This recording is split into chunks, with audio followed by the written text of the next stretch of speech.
Hi, I'm Dave Smith from No Kil, Colorado, back at No Kil in Motion. I'm here with Aubrie Kavanaugh from No Kil Huntsville today. We're talking about people who find lost animals. They often mean well. Are their actions always helpful?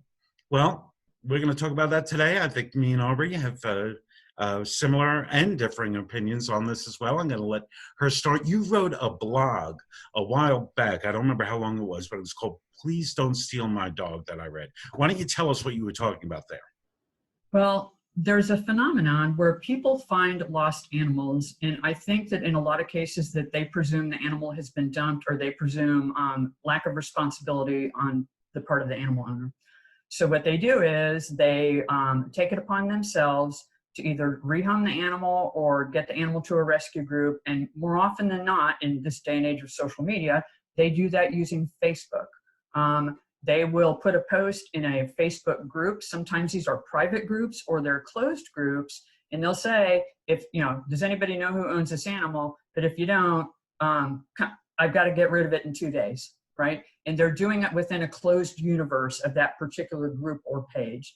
There are some people that use a platform called Nextdoor to try to put it out in the neighborhood. Hey, I found this pet. Does anybody in the neighborhood know who this animal belongs to? And that's a little different. But it's these closed Facebook groups that are a problem, particularly when people don't involve animal control authorities. In my state, if you take an animal that you find and you give it away to somebody else and you don't involve animal control authorities, ultimately you can be charged with theft, and the person that you give the animal to can be charged with a crime. So what we want people to do is we want people to at least include the animal control system in that process. That doesn't mean they have to take the animal to a shelter. It just means they need to call their local animal control officer and say, hey, I found this dog. I have him. This is what it looks like. I'll send you a photo. That way, if an owner comes forward and is looking for the animal, you can put the animal in the system. But in the meantime, I'm going to see if I can find it a new home or get a rescue group to be prepared to take it. Yeah, Because that's here's the thing.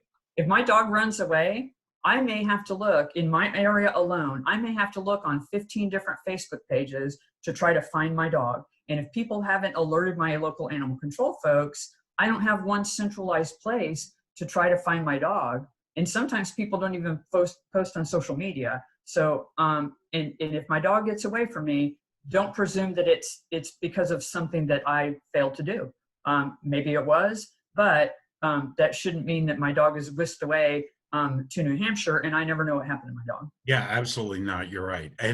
We do need the municipal or responsible shelter in the area. They have to be involved to some degree. What we have found is that when those animals, most animals, we know this, right? We've seen it in studies. Most animals that are lost are usually in their neighborhood. They don't usually wander 100 miles away.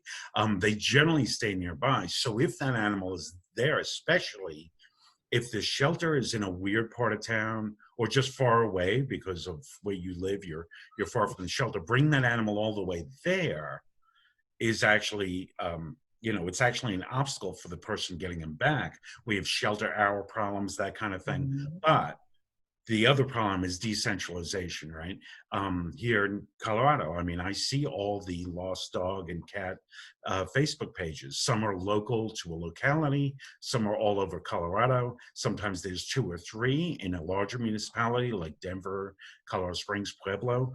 And so where do I find my animal? But if a person can keep them, if the shelter can actually manage intake and say, are you in a position to hold this animal? We'll post it on our site.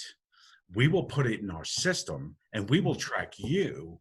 Then this actually becomes a viable option for actually saving pets without making them go to the shelter. But if people just do this on their own with absolutely we have no protocol for them, we're creating a place where I could lose my dogs have, I think I'm a responsible pet owner. My dogs have absolutely gotten out of my yard in the past. I have fixed my fence multiple times until we got it right. And, it happens. So how is there any way to do it without the shelter? I don't know if there is. The only thing I was thinking about while you were talking just now, and I'm not sure what it would be, this is a little bit above my thought process, but some type of centralized database, I think ultimately is needed at least on a regional basis. And let me tell you why. The city that I live in, I can drive 1 mile to the south and I'm in a different county. I can drive 10 miles to the north, I'm in a different county. So while I admit that most animals that are lost stay within a certain number of miles of where they live, we do also hear stories of animals going further. So if my dog gets loose here for some reason, let's say that there's a tornado, which is probably the only way my dog would get loose, maybe not even then. I still, even then, would probably have to be calling 4 or 5 different animal control authorities to tell them about my missing dog. Or if I found a dog, I may have to call 4 or 5. So even if I'm involving animal control authorities, it's still an imperfect system. So I'm thinking that maybe some type of centralized database, and I honestly don't know who would manage it. If it would be like I said, like a regional thing, like maybe in Alabama, North Alabama, that's Birmingham North. I'm not entirely sure, but the fewer places that people have to go to either report a found animal or to report a lost animal, so that everybody knows this is where you go to look for the information. To me, that's the solution. I just don't have the answer of exactly. No, it's even a problem on the national level. I mean, I know that there's several out there. If you go out there and say, report a lost pet, or if you Google lost pet, found pet, you will find several databases that claim to be national. They'll accept them from anywhere, but there's still several of them, and not everyone is using them. Kathy Poblowski was speaking with us a couple of weeks ago. Kathy runs, I forget the name of her organization. She's Lost Dogs of America. Lost Dogs of America. And so, we had talked about a database, I think, on that show, or at least in the break. And there isn't one is the problem. It's something that she's trying to get local groups to fall under one umbrella with her, and that might actually help. But again, we actually have to eliminate some of those national databases to get a single one. It's a tough question too. Well, and then even getting the public to participate in that. Like if my neighbor a mile from here finds an animal, there has to be this blanket awareness that, okay, everybody's going to post on Helping Lost Pets, HELP, which is one that I believe the Lost Dogs, I believe they use. I've done some video work for them. But then there's another one called Track My Paws. But everybody has to know, right? So that unfortunately is one of the downsides of Facebook. And again, I think people mean well. I mean, if somebody takes time to take a picture and they're posting on Facebook, they're trying to be helpful, right? Yes. But again, there's a disconnect between the person trying to help and the person that's out there desperately looking for their lost pet.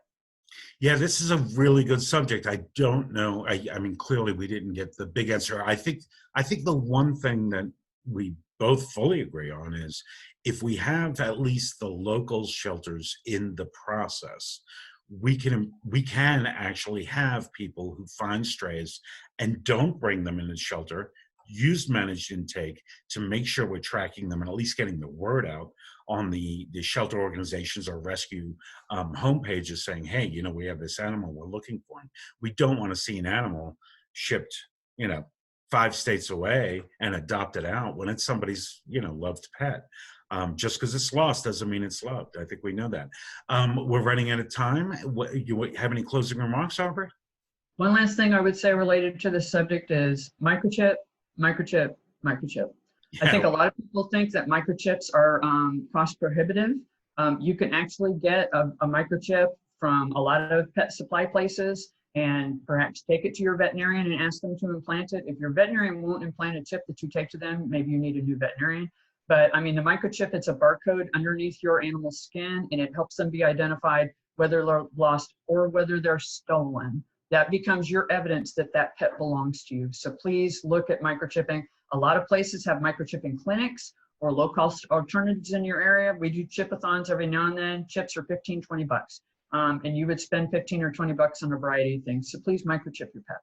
No, that's a great message. And I think we both probably see every month there's one story of the cat or dog that's been gone for 5, 10 years sometimes that is actually finds their original family, which is just really heartwarming and wonderful. And it's only when there's a microchip. I almost never see the story Mhm. without a microchip. Well, this is great talking to you, Aubrie. This is Aubrie Kavanaugh from No Kil Huntsville. I'm Dave Smith from No Kil Colorado. This has been No Kil in Motion, and we'll see you again next week.